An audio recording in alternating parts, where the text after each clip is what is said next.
Hi, everybody. Welcome to the Gretna Bill Show. I am here today with Ryan Fretz of, as we just talked about, the Friends of the Governor Dick. Although the Friends of the Governor Dick has been around for quite a while. About how long, roughly? I think the regional group started in the early 2000s, sort of petered out. Mostly people got worn down fighting this board, and it's been revived because, the problems are fresh. When this first started, I was in college still. I wasn't living here. I had a very peripheral role in the early Friends of Governor Dick, but now this is my home. So you grew up in Mount Gretna, too? Yes. So I'm have some familiarity, too. Obviously, I've been here since like 86, I think. I'm not a native like you. So we've both been able to watch over some 40, 50 years of the Governor Dick. So, today when I was driving down here today, I came down Butler Road by all those properties along Butler that Dr. Otto sold. And so the first thing, when those lots were first made available, it was interesting because it said wooded lots, right? So obviously the one house went up. Where is all the wooded? There's some in the back a little bit. But then today I saw they've got two big pieces of equipment there. And I looked, and you can even see the bank of that swale. There's no trees there. Yeah. And I'm like, why do you do? And then I remembered when I first moved here in 86, I think, I had a house over in Camp Meeting. And there was a house right on the corner, or on my house, there was a big tree right on the corner of it. And over the years, it got bigger and bigger and bigger. And it was actually part of my kitchen. It had pushed the wall apart. So me not knowing shit, I'm like, well, we can't have that because we're redoing the house. Well, the minute I started to take that tree down, his name was Lentz, I believe. Mr. Lentz. Merv, yeah. Merv, good guy. And he was over and he goes, you just can't take trees down in the Gretna. I'm like, what do you mean? He goes, it's taking my house apart. And he goes, doesn't matter. So, all along my experience has been certain communities have certain assets that they all move here to enjoy. And one of them is it's wooded. That's a big thing here. It's a big thing. Yeah. You got trails, you got woods, you got deer running around. Pretty cool place. So I thought of that as I'm coming over here to talk to you about timbering on the Governor Dick, which is our subject today. And I thought, there you go. Wooded lot, but there's no more woods. What the hell? So at any rate, so you came into it then again, not necessarily as founding the organization, but just kind of revitalizing it.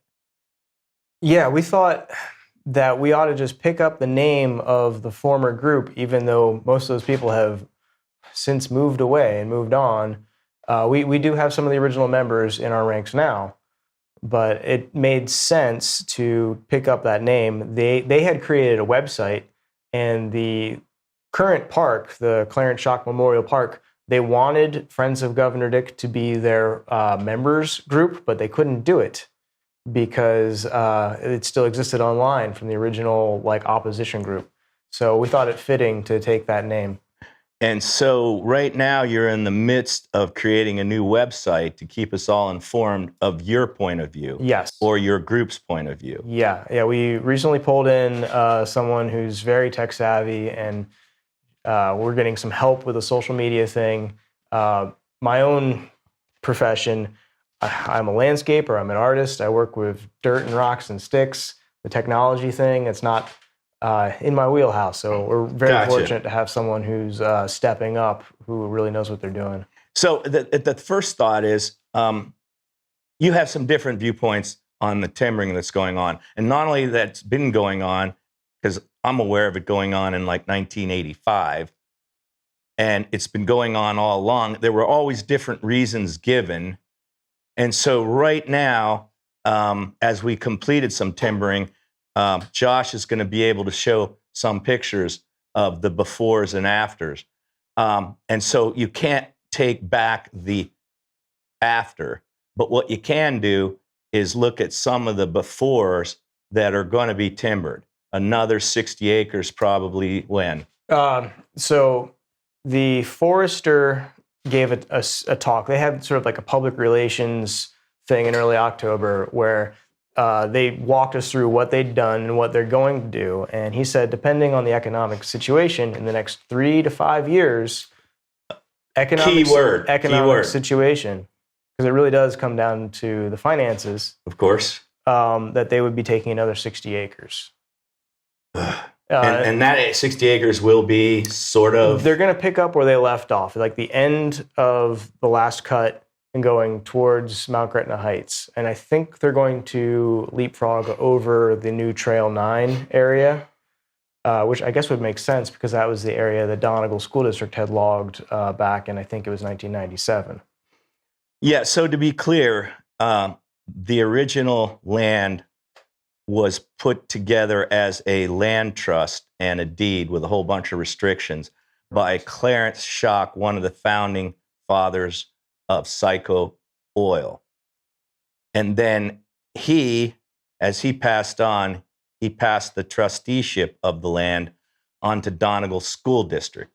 Yes. And that's where I came in because I said, geez, mountain biking up there is great.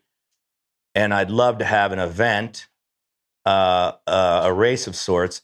And they said, you need to talk to Donegal School District. At that time, a business manager by the name of George Ioannidis.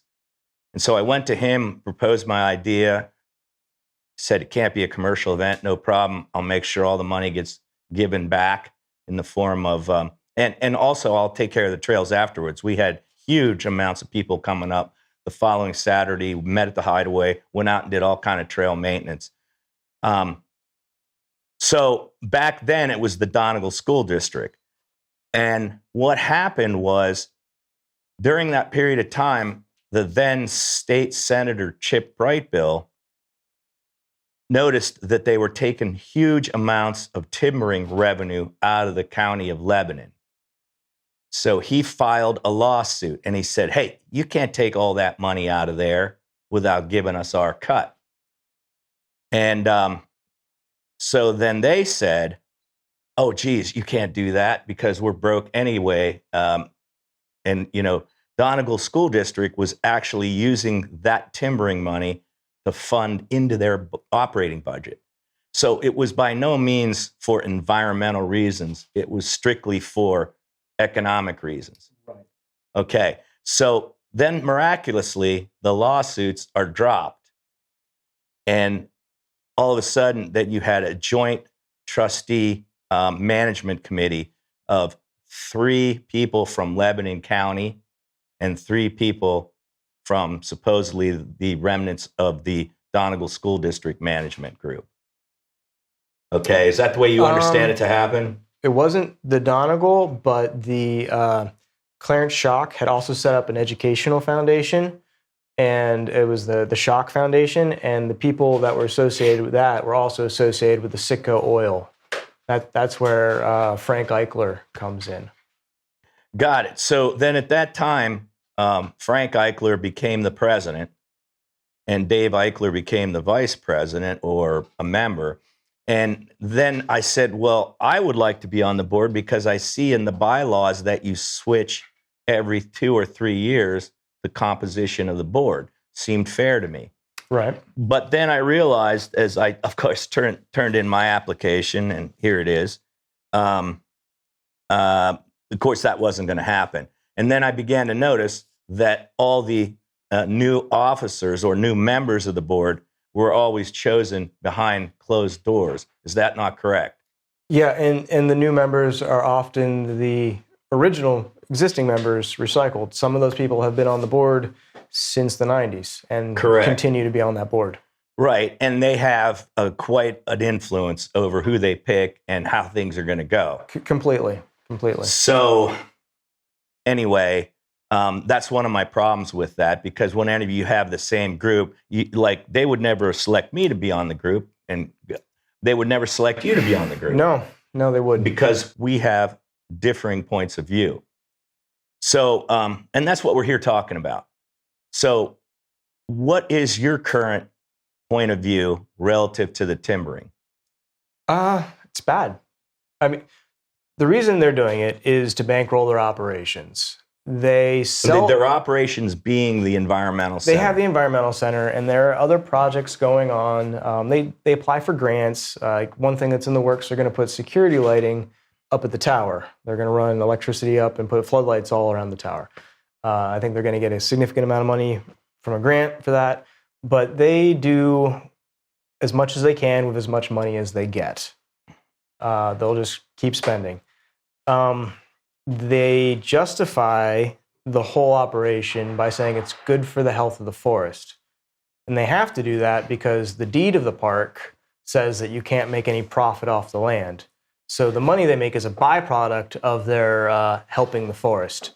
Their justification for that is we have a problem with deer. There are just too many in the herd, and they are not allowing the forest to naturally regenerate. We're not getting the oaks like we should coming up from the forest floor. So to feed them their high protein acorns. Well, they're eating all the seedlings first. Yeah. So the trees don't get up past the forest floor. Now there is some regeneration, but not the right kind of numbers. So their answer is to spray the entire 60 acres of herbicide, kill everything, cut down all of the trees except for 10 big trees per acre, and then these will be the seed trees that repopulate. The reason they kill everything else is that that way the sunlight will all hit the ground to encourage the new trees to grow. So their plan is to grow a new crop. Where they're failing is that we have this other problem of invasive plants. It's the tree of heaven that's filling back in. If you look at their cut site from 2013. It's not little oak trees. There are some, but it's mostly Ailanthus, the tree of heaven, and the spotted lanternfly. They have their 2013 cut site is acres and acres of Ailanthus trees with spotted lanternflies. Yuck. That is, it's a bomb. I'm going to digress just for a moment. So they're doing all of this so that it can be healthier to sustain deer. Is that some of the rationale? Not necessarily to sustain deer, but so that it's healthier, that there'll be a forest in the future. They say that we need to cut down the forest we have now so our great-great-grandchildren will have a forest in the future. Mm-hmm. And it's really a load of crap. So I have been to a lot of DCNR riding my mountain bike, a lot of DCNR lands. And then Maryland and New Jersey, I've been to a lot of their equivalent of state-owned parks and forest land. And I go there oftentimes year after year after year to either ride or to race my mountain bike. And I never see timbering. And I'm always amazed that I see these huge, nice trees. So then I'm thinking to myself, you see where I'm going with that. So then I go up there and I see the last timbering and I see a tree that big around that's been cut down. And I'm thinking, I get what you're trying to do, but why do you have to take old growth forests? For example, if we lived in Sequoia National Park and they were run by the Governor Dick Board, they might suggest taking down a sequoia. Yeah, so they can fund the new bathroom So project. they could fund the new bathrooms. Right. So, okay, what's different than a 150-year-old oak or whatever versus a 250-year-old sequoia? So that's what I'm seeing in my mind. I get what you're trying to do, but when I see a stump this big and I know that tree was there and I knew it was healthy, then why do you have to take that down? Why can't, and of course I know what the answer is, because the timbering, the foresters sell their thing and they go, we're not going in there just to pick a few trees here and there. We're taking everything. And this is how we rationalize it, because they wouldn't go in there if they didn't get any big trees. Is that kind of what's going on? They took what they could from that land. Right. Yeah. With no regard to the fact that it's an old growth tree. Why do you need to take it down if it's healthy? Well, I mean, getting technical definitions, old growth implies it's been there since, the founding of the continent. So it's not a virgin forest. Everything here was cut for the charcoaling for the Cornwall iron furnace. So we've got trees that are averaging 90 to 140 years old. But for our children and for our grandchildren to see a forest like that, they're going to miss the chance because, it's not going to grow back in that time frame. And what is growing back is not what they intend. By virtue of the example that you just gave. With the invasive species coming in. And, this conversation, it's bigger than just the trees. The flora and fauna, our native plants and animals are in a seriously dire situation. By erasing all life on 60 acres and just assuming that it's going to flow back in, we're losing species at a rapid rate. It's more than just trees. This isn't about tree farming. Right. So the contention is that they get the revenue now because they got to pay the electric bill at the environmental center. Yeah. And then they rationalize it by bringing in a professional forester to give you all those reasons why it's fine, don't worry. Yeah. I have this sense, just as I did when they built the environmental center, and I said to them, I don't think you want to do that because the next thing you know, you're going to be doing some things that are marginally needed to fund this environmental center that you don't really have a purpose for. And my sense is that might be going on now. And then my other thought is that we receive that revenue now, but in 10 years, when we've still loaded with lanternflies and invasive species, then they're going to have to find some more money to try to get rid of them. So it's actually be, in the long run, a net cash flow. And my guess is that cash flow will have to come from the taxpayer, since the county owns the Governor Dick now. Is that a true statement, you think? Yeah. They don't even intend to deal with lanternflies in Atlantis. Well, maybe that's not a fair statement. I raised the question at their public relations event, what are you going to do about all this tree of heaven? And the forester said, well, it's so thick in there, you can hardly move. So the best strategy is to wait 15 years so it's bigger. The briars have kind of gotten lower. You can get in there and deal with these trees. And if the state gives us money for this, we'll deal with it. And it's like, this is the fruit of what they've sown. They have created this problem. And now it's like, well, it's not our problem.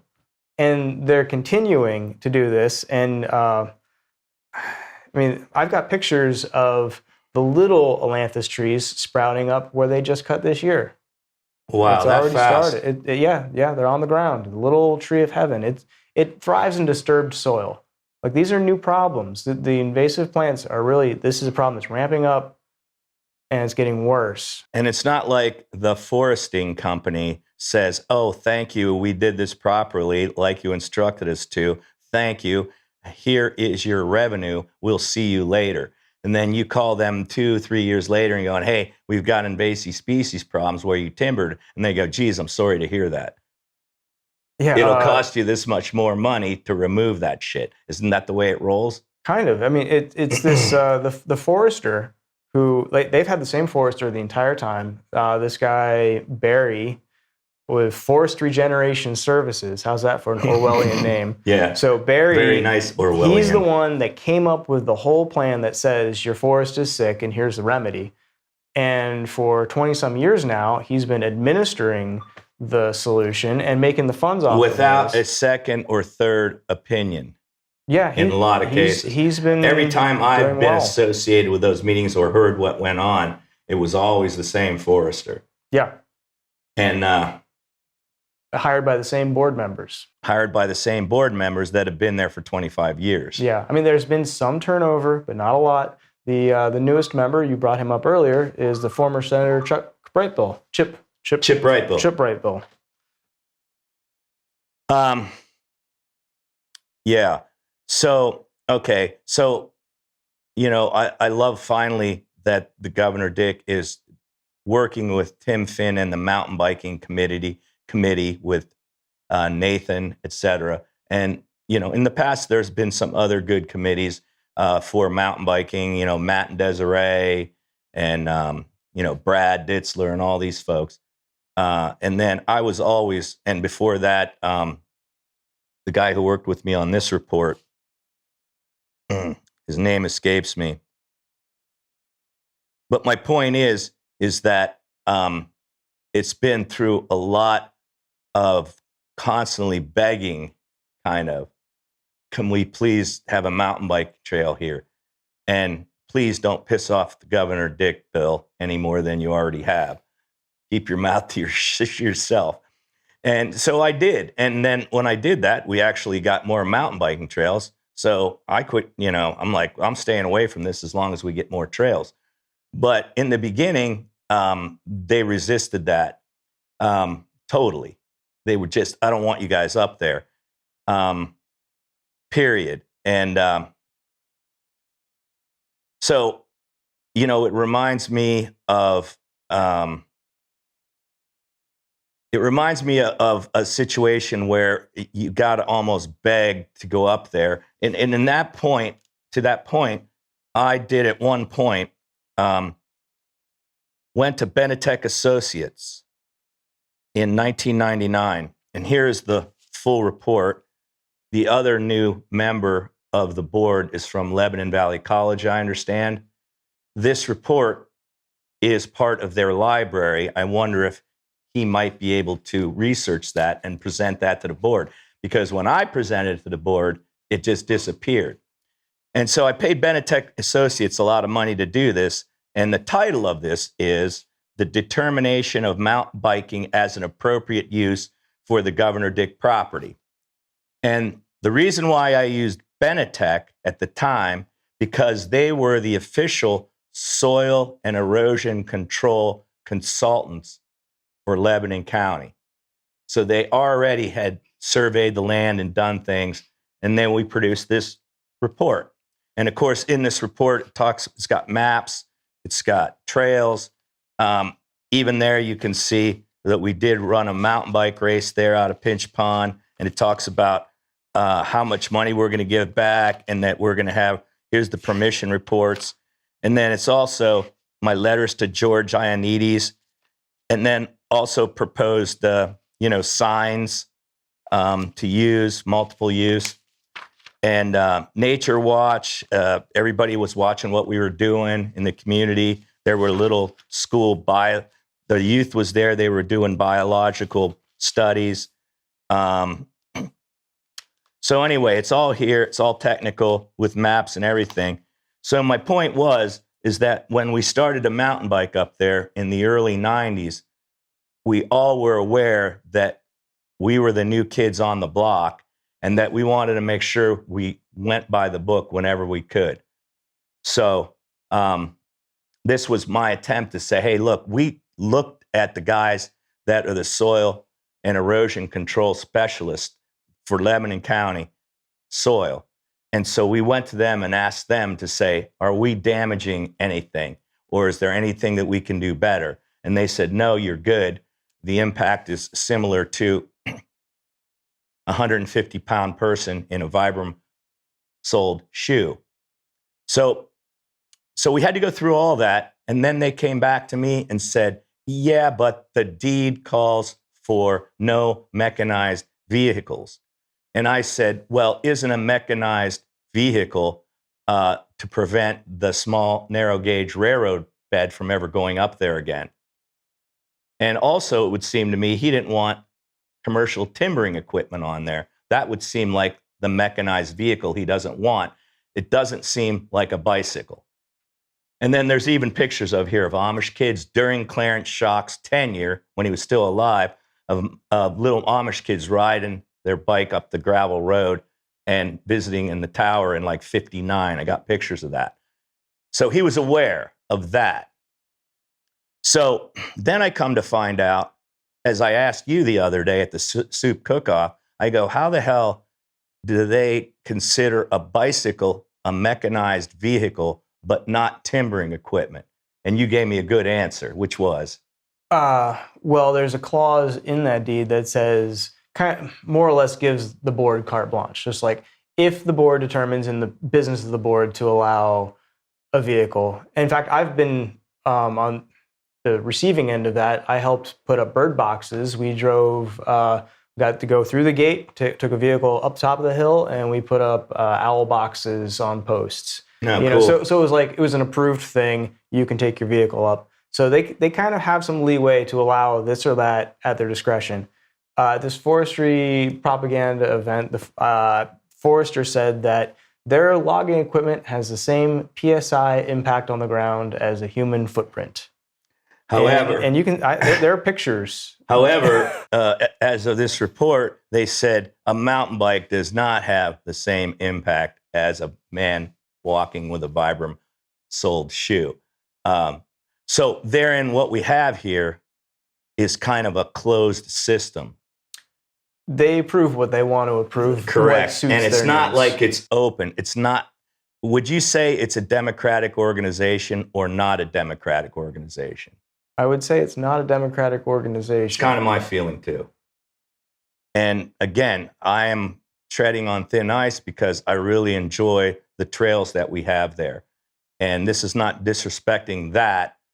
All I'm doing is trying to present a differing point of view so that everybody out there is aware. Because as we were at the soup cook-off, somebody overheard our conversation. Two people, they had two different people, and they just had moved to Mount Gretna, and they live on the border of Governor Dick. And they go, "Are you talking about more timbering?" And so go, "Why do they do that?" So the new people that are moving here are not understanding the timbering. And I was amazed that they actually approached me because they overheard our conversation. So I find that interesting too. Because if you move from the outside and all of a sudden you move here because of trail running or mountain biking or hiking. Well, the whole, it's beautiful being here. Like Yeah. I'm so happy to have this as my hometown. There's so much about it that makes it beautiful. Same here. So, again, I'm not pointing my finger by any means. I'm just trying to explore the issues. And I know that's what you're trying to do. Yeah, I mean, if people want a good answer of why does this happen, it's just the same old politics Entourage. where, it's like the people who are in power stay in power by knowing other people who are in power. And they kind of, it's like the senator and his lawyer are running this thing. Yeah. And maybe their hearts are in the right place, and maybe they believe what they're doing is the right thing, but we'll never get to know otherwise because they'll never be replaced because the board doesn't change up its leadership. I mean, or membership all that often. And when they do, it's totally on them to decide who's coming in. And it really comes down to Lebanon County commissioners who are overseeing. Sicko is out, by the way. It's now completely. Yeah, because they bought it, we own it. And the reason why that happened was because they couldn't pay the taxes. So Lebanon County says, not only are you taking resources out of here, but you owe us in taxes. And they said, oh, well, okay. Well, then how about if we give you 3 people on the board? And then after a while, they said, how about if you just, make the land yours? So therefore, you don't have to pay tax on county-owned land. So, yeah, it seems like a lot of their decisions are based on economics. Yeah, so, okay, in your perfect world, what would you like to see happen going forward? And how will your opinion be inevitably expressed on the Friends of the Governor Dick website? Well, we actually have a petition that we debuted at this year's Mount Gretna Art Show, and we generated we received maybe 500 signatures at the event, and we've been getting more on change.org. We should post a link. Come sign our petition. You can do that. All right.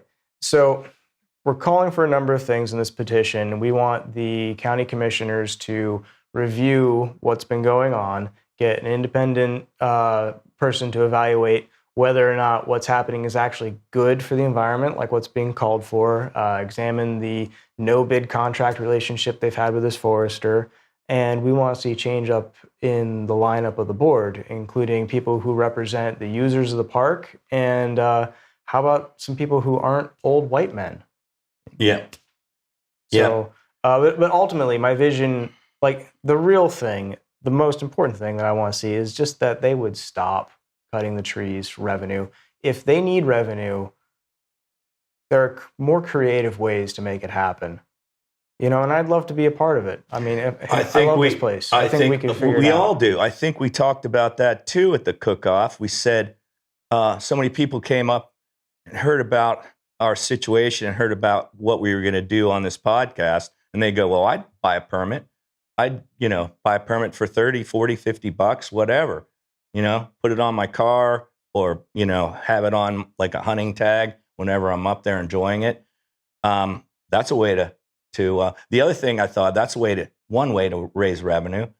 There's grants available. And then the other thing I thought of was, it would seem to me that I would want a forester to have another paragraph or two saying, after you timber and you take our revenue, and you give us our cut, you take your cut. I want there to be a clause in there that if invasive species should enter back into the situation, you cause that problem, you're liable for that 10 years down the road. So just don't rape the land now so you can get your money and then disappear. So is that reasonable? Sure.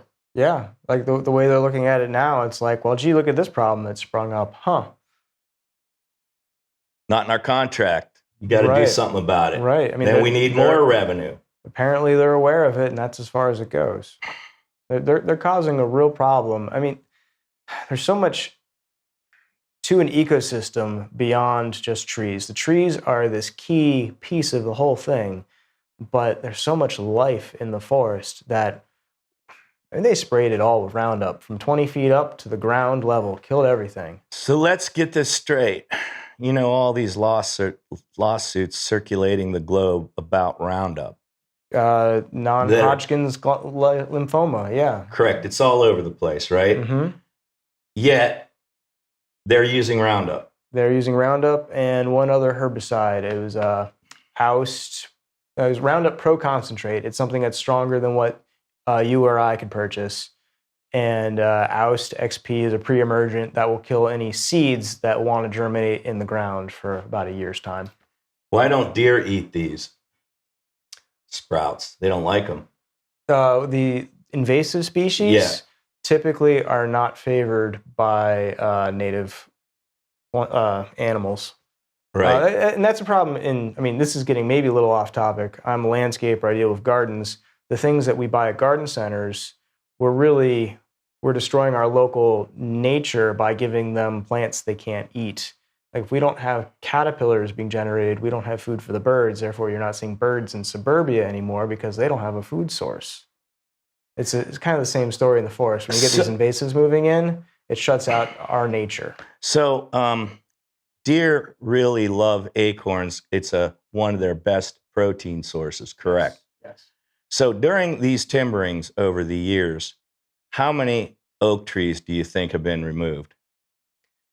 Well, the 2013 harvest was primarily a poplar cut, and the rationale for doing the cut was there are too many poplars in this part of the mountain. What's growing back? It's a tree of heaven and poplars.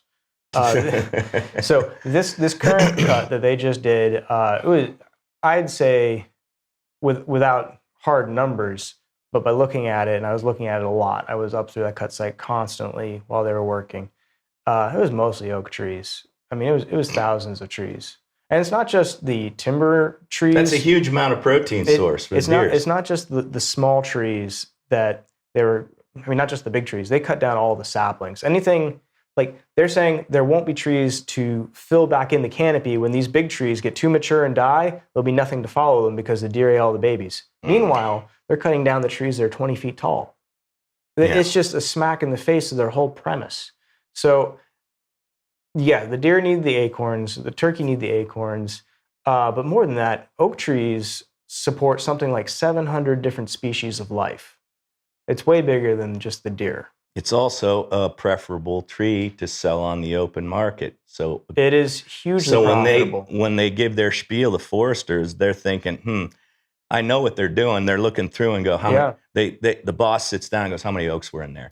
He goes, blah, blah, blah, blah. He goes, okay, well, we definitely want all those because, that'll make it worth our while. You know that shit's going on behind the scenes. And the numbers, like they've got $4 million of standing timber up there that remains.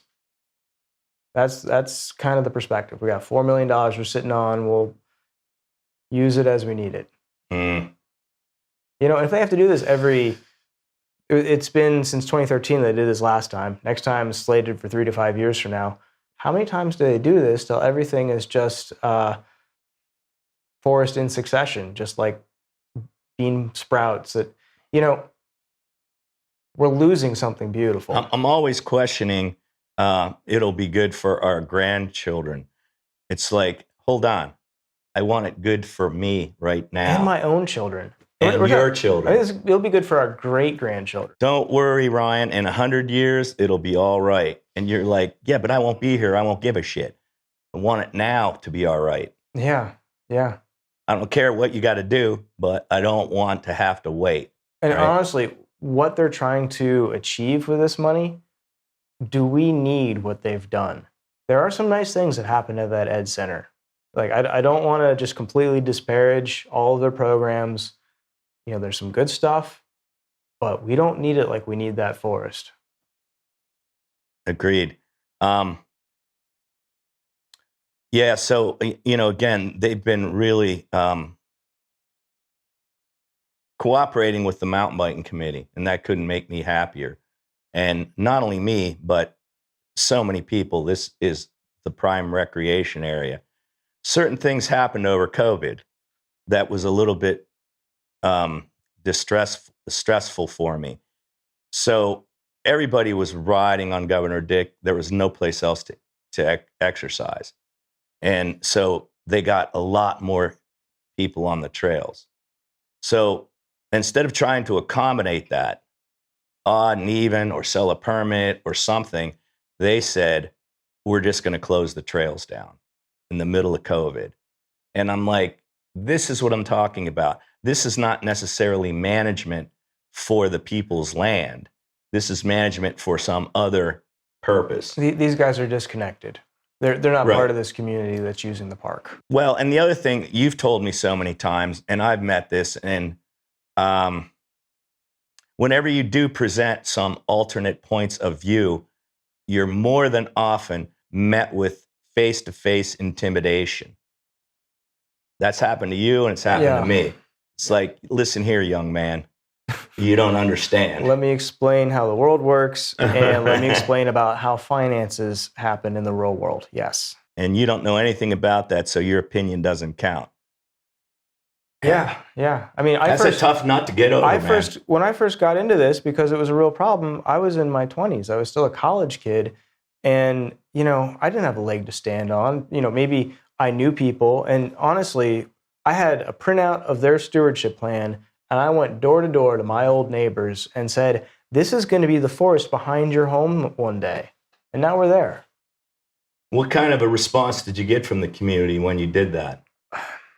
You know, some concern and like, oh, gee, Ryan, that's nice.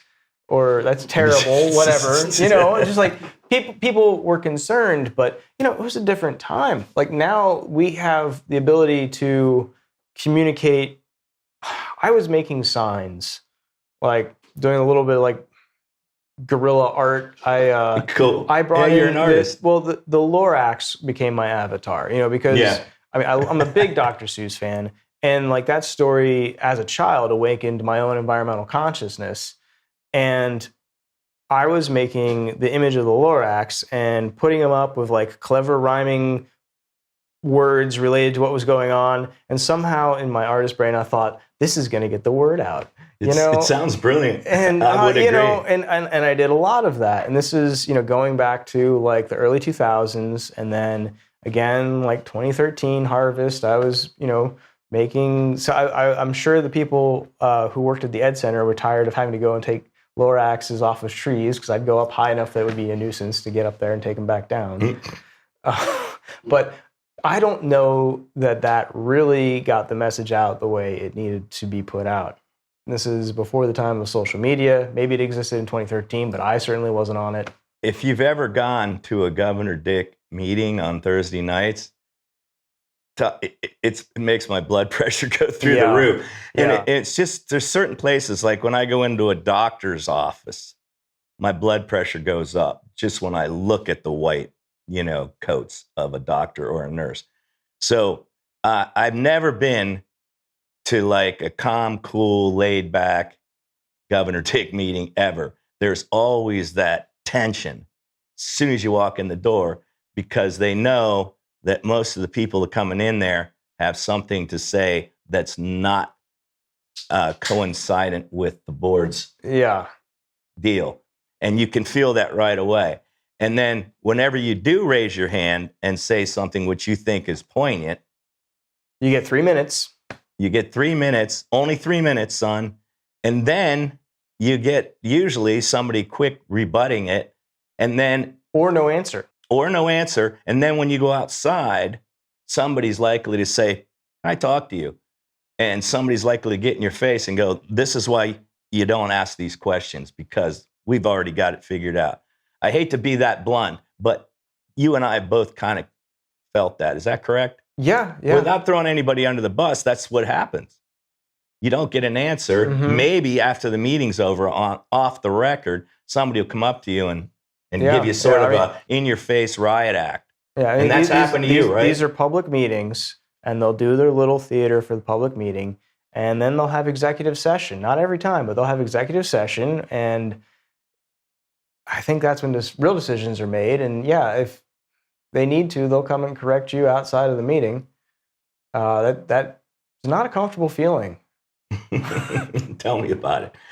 So, in all regards to all the work that the mountain biking committee, from my standpoint, Tim and Nathan and all the guys in the past, I really appreciate that the Governor Dick has allowed us to mountain bike on there, and I'm appreciative of that.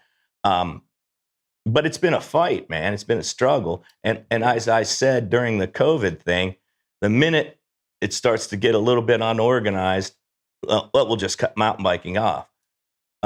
They really have you guys by the balls. Pretty much.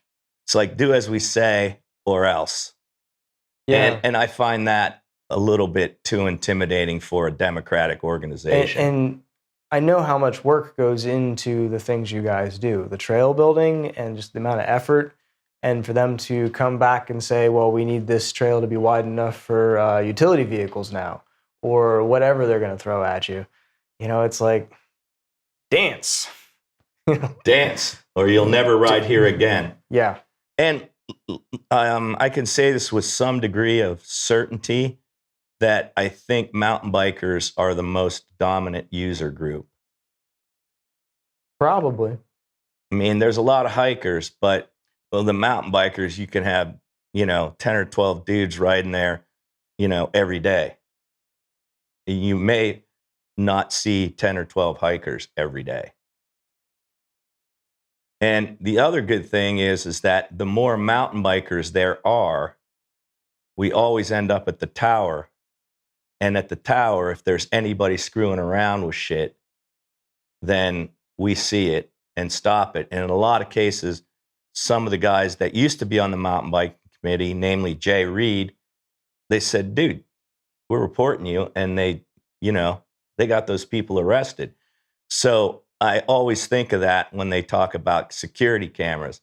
You got the best security in the world is by all of us taking care of our own backyard. Yeah, have that sense of pride. It's a community thing. Right. It's how it should be. It's how it should be. And the cameras just cause more work.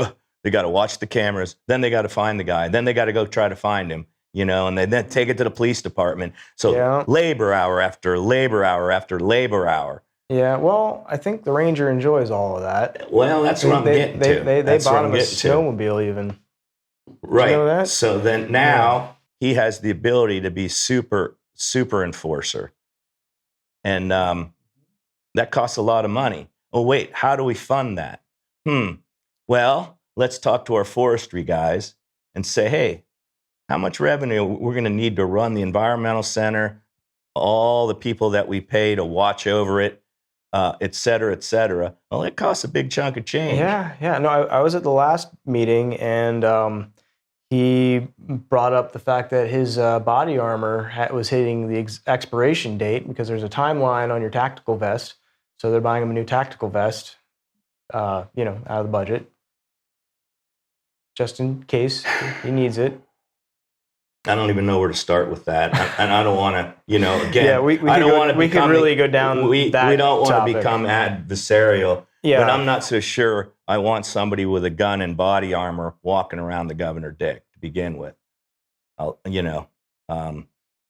Anyway, I guess you need that, but not really.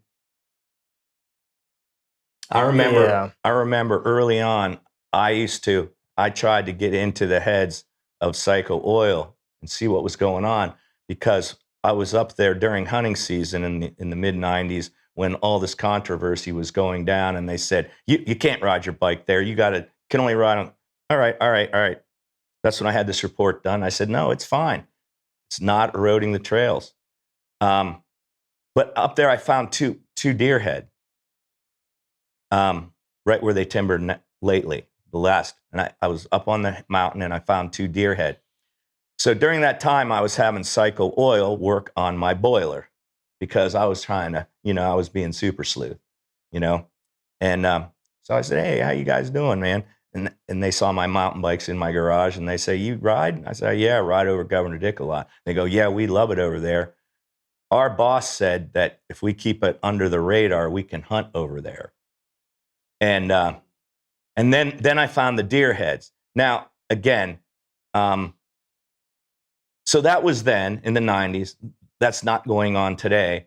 But I'm trying to piece together the rationale of the thinking behind that whole kind of control of the board. And that was a prime example. It was, you can't hunt there, But since you work for Psycho Oil, that's kind of our land trust anyway. Yeah. Wink, wink. Next thing you know, the guy's telling me that when he's working on my boiler. Next thing you know, I found 2 deer heads laying up there. And it's like, come on, man. Yeah. So I can't mountain bike, but you can go hunt deer.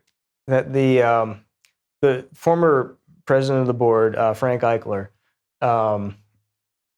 it's his son who is the ranger, and he's on the board. And it's like, would this person have been on the board or put in this position if he wasn't who he was and connected to who he was? Is just. And we will never know, because it's closed appointments and elections. And there's just, I don't know. It's not like they're doing a bad job. And most of the stuff they do. Okay, if they're cutting down the forest, they're doing a bad job. They're fair failing. Enough. They're failing. I didn't want to be the one to say that, because Tim will, beat me up or something. Right, cut my throat. So what's next for the governor, Friends of the Governor Dick? What's going to be your next, besides the petition? All right, yeah. So the petition it's directed to the county commissioners, and we have high hopes, but also we're realistic. Like the county commissioners, they're in the same social class as the people on this board. They're kind of all friends. So I don't know that we're going to sway these people, but if we can gain momentum as a popular movement, will be hard to ignore. What I foresee for the Friends of Governor Dick is to become more entwined in the fabric of Mount Gretna life. Some of these concerts that happen, the events. The bouldering events. I think our presence is going to get larger, and, I see the path towards victory paved with beer and barbecue and good music. Thank you. I see more and more people. We've already talked about this. Most of the people that move in are now younger.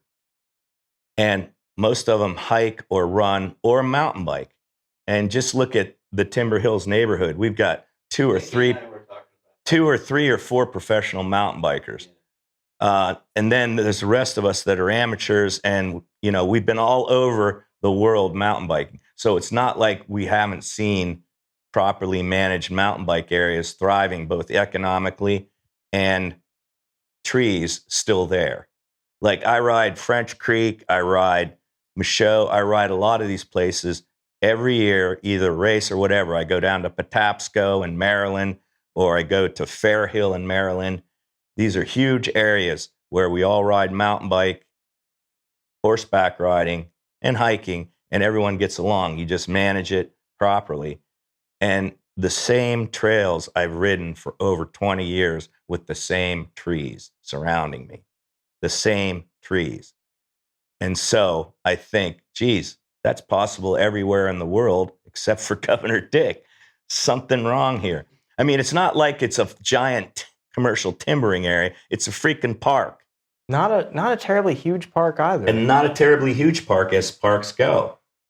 Yeah, there's not that much left that they haven't screwed around with. The far side of the mountain, there's a whole lot out there. And I'll put air quotes around the word currently. There are currently no plans to timber over there because it's too difficult because of all the boulders. Thank God. But that doesn't mean in the future, when they've exhausted resources on the easy side of the hill, I mean, they're picking the low-hanging fruit first. Really tough to erode rock boulders. Those machines, I mean, they are pulverizing stone underneath their treads. True statement. Oh, man. So we should go on the new website, start following it. Yeah, the website is being built right now, but definitely get on change.org and check out our petition and give it a sign. Yeah, man. So what are you personally going to be doing over the next couple of years leading into the development of the website? How are you going to move forward now? Because you've already done a lion's share of the work. Talking to you right now. Okay, that's a good start. There's so many people that have so many different talents, and finding those people that have the different interests that can sort of fill in the puzzle of what it's going to take for this movement to really stand up and win this time. Like, so many people have tried in the past, and they've just been worn down by this board who's accountable to no one. I've had so many conversations with people who have said, I tried and tried and tried, and I finally walked away. Like, there was an environmental advisory committee that sort of got themselves working with the board, and they were completely just treated like crap. The one woman was told, go make us coffee. Like that was the response from the board to these people who were trying to interject themselves to, because this is an ecologically sensitive place. We have rare native orchids out here. We have just this pocket of biology. We're in this stretch of hills called the Furnace Hills. It's this woodland corridor, but it is being broken up so much. We have birds that come here from the tropics to reproduce in this forest, and they will not be successful nesting in a bed full of lanternflies. Or, once you fragment the forest, a road and a clearing mean predatory animals are going to follow those tracks. We're losing the birds that come here to reproduce, like our native woodpecker, the big guy. Yeah. Pileated. They're non-migratory, but they won't leave the forest. I used to live in Cornwall for a period of time. I know that, and right? They wouldn't come out that far. I was on the edge, but they still, as soon as it starts opening up and more houses, more lawns, they don't go that far. They're staying here, and we're whittling away at where they live. Is any of that other aspects of the delicate ecosystem that we share with the Governor Dick land discussed, or is it mostly justification for forestry? My sense is that's always about forestry and income. They're gonna say what they need to keep what they're doing going. Their new member, who's professor at LVC. I hope he references this. Yeah. Again, it's on file. He is a biology professor, and he's an ornithologist. And at their talk, he was saying how what they've done will make excellent habitat for ruffed grouse. Now, I ask you, have you ever seen a ruffed grouse here? Never. No. It's a little out of touch. And the only pheasants I see are planted by the Game Commission. Right. And they're just waiting to get shot. They grow Take me them out of my misery. I don't even know how to hunt food for myself. Yeah, just kick them out the truck and... Yeah. Right. I have a feeling that at some point, because of the connectivity with the Game Commission and the Fish and Game Commission through Dave that at some point they're going to say, here's our new problem. The deer are eating all the new growth. So we would like to open it up to hunting again to try to control them from eating the new growth. Well, you know, that's a thing that's pretty explicitly stated in the deed. No hunting. No hunting. So where they can play with the language of the deed is this came from a board member. You know, without naming names, he told me, like, my interpretation of the deed is that it remain forested. It's still a forest. It's just missing most of the trees. So this is kind of like a legalese way of getting around the issue of the intentions of Clarence Schock, who set this land aside to be a park for us, for the people. You know, it was an amazing gift that he gave to the future. Like a couple of this land. Couple of years ago, for a couple of years in a row, they invited various like Trek, Cannondale, various large manufacturing mountain bike companies to come and bring their bikes in vans and allow people to come up and demo them on the trails. And so the first thing I thought of was that is a commercial activity, because what's the purpose of a demo if not to buy the bike? So if someone's there demoing, oh, this is great, where do I buy one? That's commercial activity. So I always thought that was interesting, because then I always say, well, can I have a mountain bike race? And they say, no, that's a commercial activity. I said, no, I'll give all the money to you guys. Yeah, so then we get back to that. There are so many different ways to raise money that sell permits, have events. They allow the bouldering to do it, but they won't allow mountain bikes to do it. Yeah, and they've bent the wording of the deed in so many ways that you could almost make a claim that it's not necessarily valid anymore. I mean, if you've walked around every restriction, then it's going, well, what's the purpose of this? Because you do what you want to do anyway. Right. Huh. I mean, take pawpaws, for instance. Good one. That is a valuable crop. They're wonderful this time of year, they're done now. Yeah, but a month ago. Like, I couldn't tell you how many bushels of pawpaws just drop on the forest floor out there.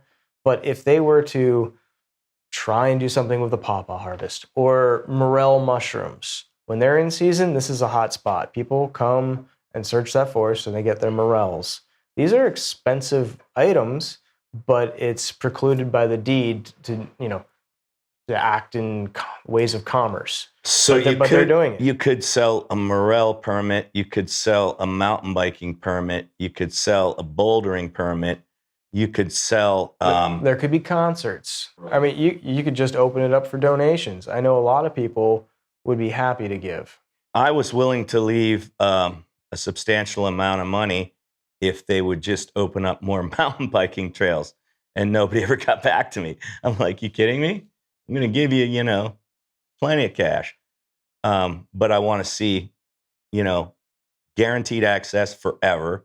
And I want to see some more trails where appropriate, because I know that I'm not doing damage. So on the topic of damage, just theoretically, if they're going to harvest another 60 acres, this is all just hypothetical, but honestly, why can't you have a mountain bike rampage zone? Because if you look at what they just did on the last 60 acres, they completely annihilate, like, the ground is torn up.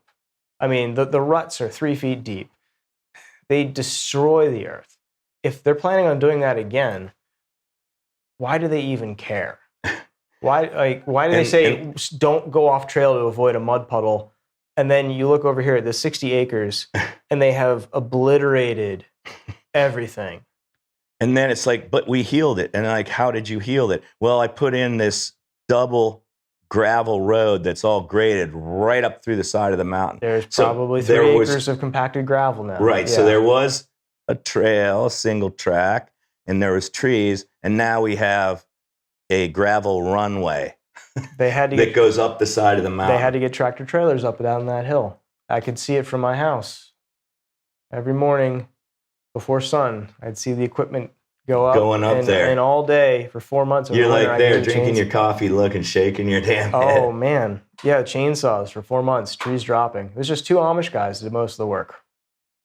They hire the Amish because they don't work for as much money, I guess, and they don't use they don't use safety equipment. Like, there's no safety glasses, there's no helmet, they don't wear the chaps. When I was a kid in college dealing with this, it was like, well, you're nobody. I'd written a letter to the editor of the Lebanon Daily News. Told him this. And, there was a rebuttal put out there, and boy, my character was impugned for being the skateboarding teenager I had been. Like, well, he's just one of these people, He's so bad, he's not even allowed at malls. They put you in a category so they can tell everybody that your opinion doesn't matter. Right. And, you probably smoke of the weed. Smoke of the devil's lettuce. It might have happened. I don't remember. The irony of it all. Yeah. Well, I really appreciate having this discussion with you, and we've been talking about it for a while. I definitely want to have a follow-up. And maybe we could go out there. Or maybe we could take Josh, and if they start timbering again, let's be out there with the cameras and just record it for prosperity, but also just to show people this is what's going on. Do you condone them or not condone? Try to make it a bit more of a democratic kind of a situation. Well, we've got 3 to 5 years, and it is my goal to see that next time does not happen. Good for you. Yeah, that's all we can do is try, right? All we can do is try. Much respect. Much respect.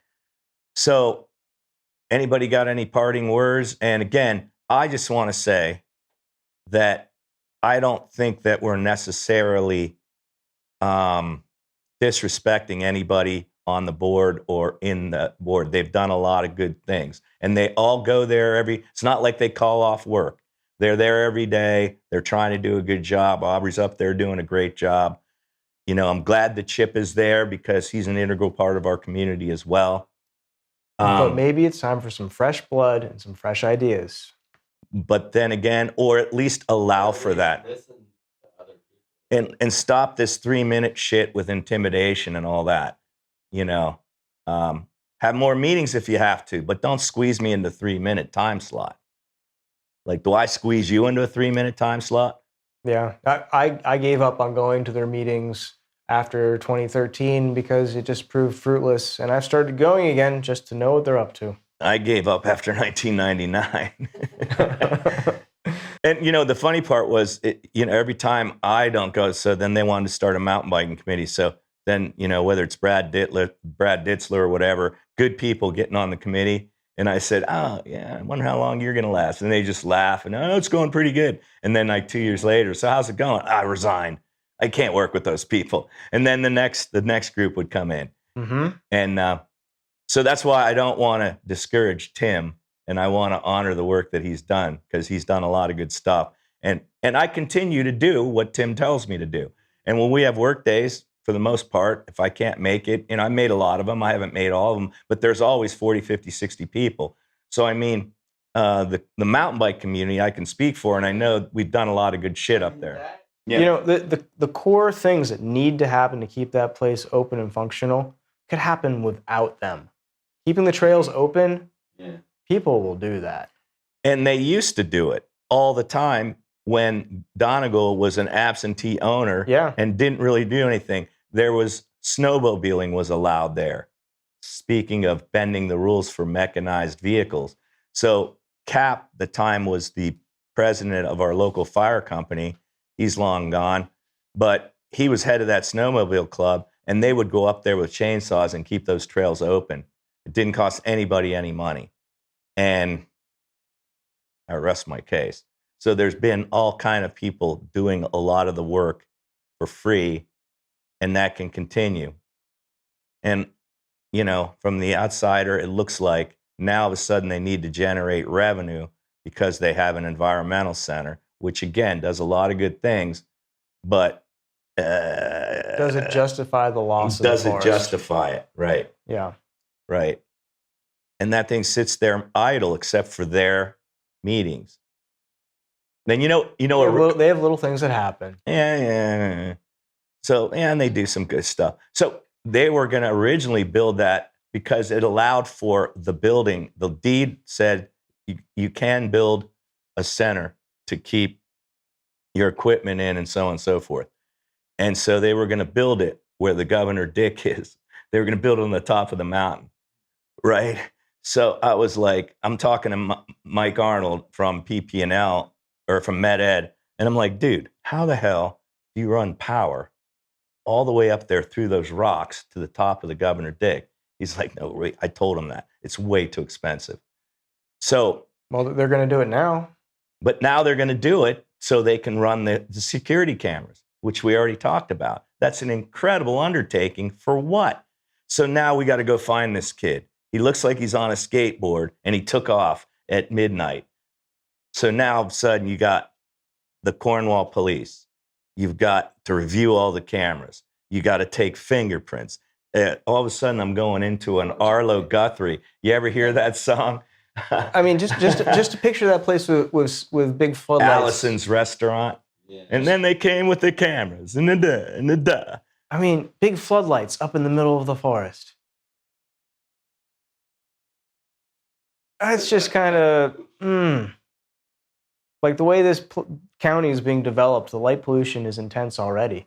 So they're going to actually run power all the way up to the top. Yeah, they're going to trench it up the old fire road. Oh, jeez. Yeah. Anybody put a price tag on that yet? They're working on getting bids, I believe. I might have some numbers in my notes, but I can't recall. They're having Stepbeck Engineering, of course. Steckbeck, of course. So then they go, well, how much is that going to cost? It doesn't matter. We're getting $4 million for timbering, so we can do this. $4 million is an estimate on the standing timber price of the whole hill. Yeah. And get this, they were threatened. They said, you guys got to pay taxes on that shit. You can't take that kind of resource out of our county, which is true. We live here. You're taking it out of here. Where's that money going to go? Yeah, but the argument that, like, the leverage point was this is against the deed. Yeah. Like the purpose might have been you're taking the money away, but the leverage was you're violating the terms of this deed. Give us the deed, and now they're violating the terms of the deed, but they're doing it in such a way with their wording that they think that they're not violating the deed. Of course not. But in spirit and in essence, they're walking all over that deed. My favorite one was, I was always cross-country skiing up there. And so then they said, oh, mountain bikes are theoretically not allowed up there because it's a mechanized vehicle. So then me being a pain in the ass, I go, is a cross-country ski a mechanized vehicle? And everybody just looks at each other. But I know what the answer was. Who asked the question? William Gentile? No. They're not. Cross-country skis are not mechanized vehicles, but bicycles are. It's like, okay. All right, I get that. Situational answer. Depending on who asked the question. I don't know. I sure hope it works out for all of us. But I think that most of us share the same thing. Is like, do the minimal to that ecosystem that you possibly can to try to preserve it in its original state. Does that make sense? I believe that was the intention when the deed was set up. I would think that's what Clarence Schock said. Look, I'm going to give this as a land trust. I want it to remain like it is so future generations can enjoy it. On his list of rules, if you look at the posts all over the park, you're not supposed to put a shovel in the dirt without permission. You're not supposed to pick a flower. Right. So we can debate in a court of law what his original intention is, and our point of view would probably prevail. Well, they've got lawyers on the board. Oh. You and I are not lawyers. Ah. But that might be the way this goes, ultimately. Yeah. I just got a feeling we're going to lose no matter what. I think if enough people care, and I think they will as this builds and awareness. I have so many conversations in Mount Gretna. People come to me and they say they're following what I'm doing and they appreciate it and they're on my side.